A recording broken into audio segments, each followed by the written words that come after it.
If you're trying to make a last minute contribution to your solo 401k as an S corporation owner, you might be really surprised at exactly how much you can get into that solo 401k. What's going on, guys? Welcome back to the channel, or if this is your first time at our channel, welcome to the channel. My name is Travis Sickle, and we're gonna go through a question today. And this question is gonna help you understand exactly how much you can get into the solo 401k. This question comes from Stephen P. I have an S Corp, 70,000 W-2 and 104,000 K-1. I did 15,000 salary deferral. How much can I do for employer contributions? It's a solo 401k. First, Stephen, thank you for the question.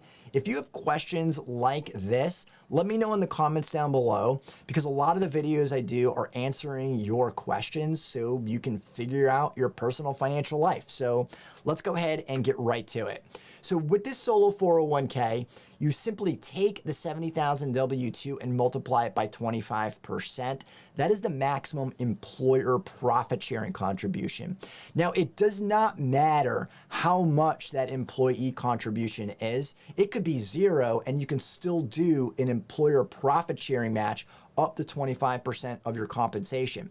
Now, I will point this out that I don't know if the 70,000 is the gross or if it is after the salary deferral. If it is, then you're gonna wanna add the 15,000 to the 70,000 because that is the gross amount. That is the number it would be based off of.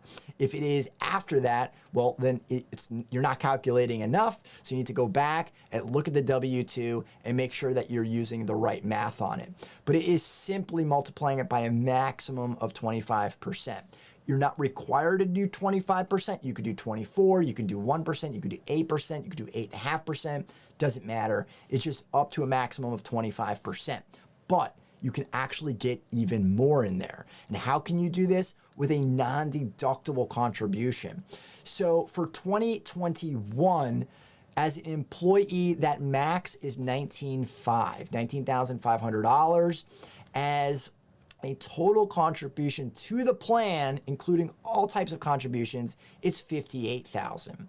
So for this math, you can do 25% of 70,000, which is gonna come out to $17,500. If we take the $17,500 and add the $15,000 that's already been made, that is $32,500. So if 58,000 minus 32,500, that is $25,500 would be the maximum non-deductible contribution that you can make into the plan. And then you can just convert it over to the Roth. But there is a catch here. And that catch is that you have to have custom plan documents, because the prototype plans usually don't, I don't think I've ever seen one that allows for it. The prototype plans don't allow the non-deductible contributions and the conversion from the non-deductible portion to the Roth. But if you have custom plan documents like I do, then you can do those sorts of tactics. That's the Backdoor Roth. That's what it is.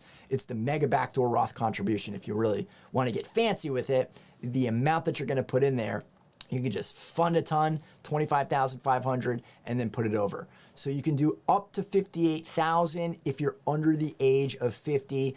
And the 58 is going to go to $61,000 in 2022, and the employee deferral will go to $20,500 in 2022.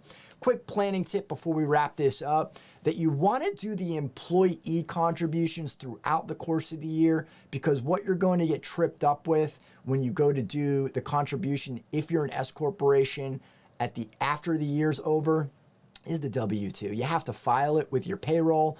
So you have to file the W-2, you have to send those out. So if you're doing an S Corp, you're doing a W-2 to make these contributions, that's what you need to do. So make your employee contributions throughout the year. If you're an LLC that's not filing as an S Corp, you're just not filing it as an S Corp, then this is completely a different topic and a different deadlines altogether. You can make all the contributions up until tax filing deadlines. So there's that small nuance with the S corporation. I guess that's a negative, I suppose, of the S corporation, but I still like the S corporation. That's how my main business is set up, and that's how I make the contributions with the same exact math. So hopefully this has helped. Let me know in the comments down below. If you've enjoyed this video, be sure to subscribe and leave your comments down at the bottom.